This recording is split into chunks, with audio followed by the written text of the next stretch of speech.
Environmentalism will always fail, as long as it remains a merely intellectual concern.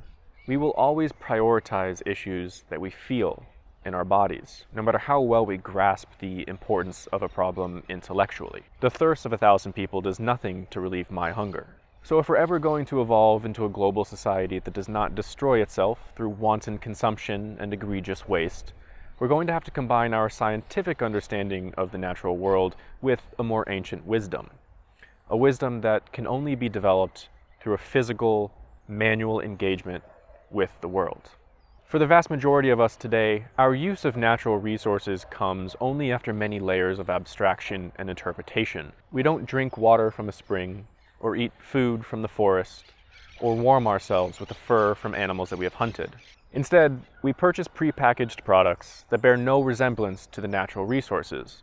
We know nothing about their origins, or the people who made them, if they were made by people at all. Our perception, therefore, is that we use products that are packaged, trademarked, copyrighted, branded, and marketed by some sort of conglomeration, when in fact we are using natural resources that belong to the earth, that we all inhabit together.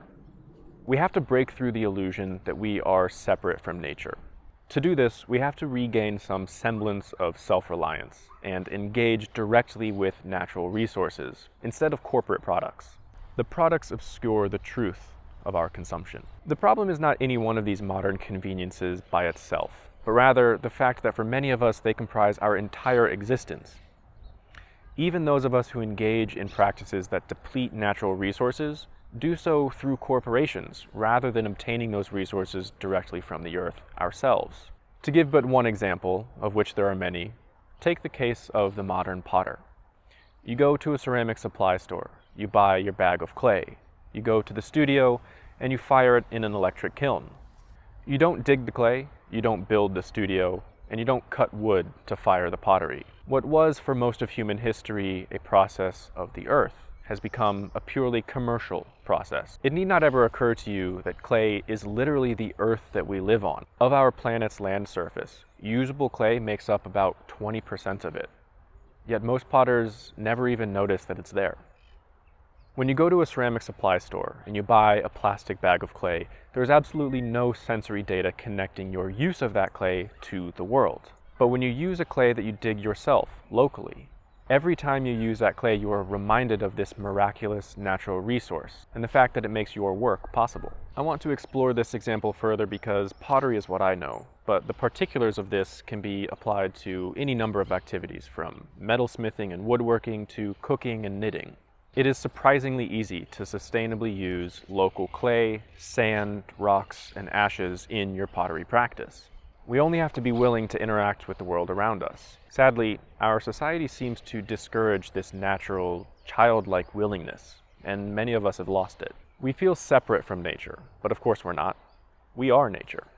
To remember this, we have to walk, and use our eyes and ears, noses and hands to find and sustainably harvest a natural resource. Then we must use that resource in a productive way. This could be foraging mushrooms, or collecting wild plants for eating, or fabric dyes, or medicinal salves, or it could be digging clay for pottery. There are so many combinations of productive manual activities and natural resources that anyone can find something that suits their sensibilities and makes sense in their local ecosystem. Whatever the practice, it must be undertaken with full engagement with the natural world. It can't be done through industry or corporations. It must be a slow, intentional practice that would be terribly inefficient compared to the industrial alternative.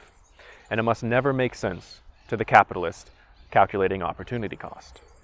When we go outside and dig clay with our own hands, we come face to face with the reality that to make ceramics is to take something from the earth. The direct experience of our senses reveals our integration with this environment that we all share.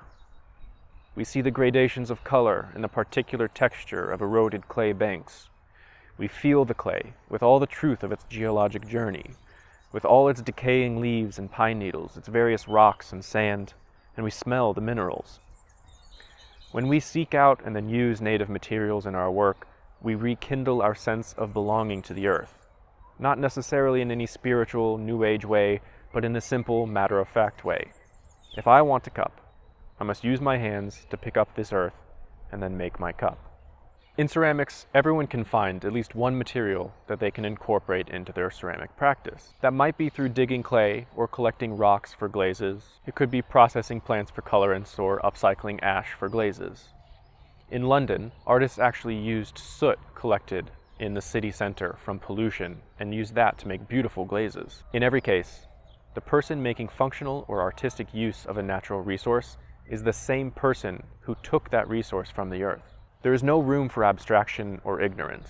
No one else mined the material and shipped it and processed it and packaged it for it to arrive to you measured in plastic with an institution's name on it. The material is self-evidently not the possession of a company, but of the earth.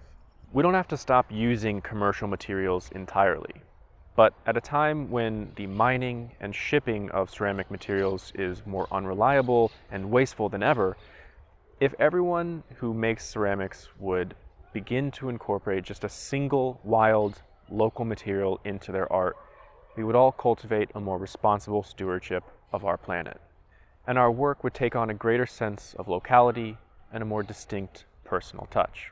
Thanks for watching, and I've linked a bunch of examples of artists who use wild and local materials in their pottery in case you want inspiration, as well as some good resources for learning about how to incorporate them into your own practice.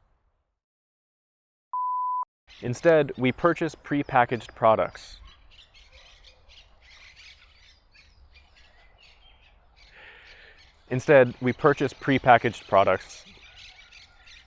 Mother...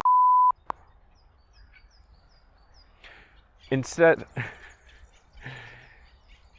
Your ears. What? Are they glowing?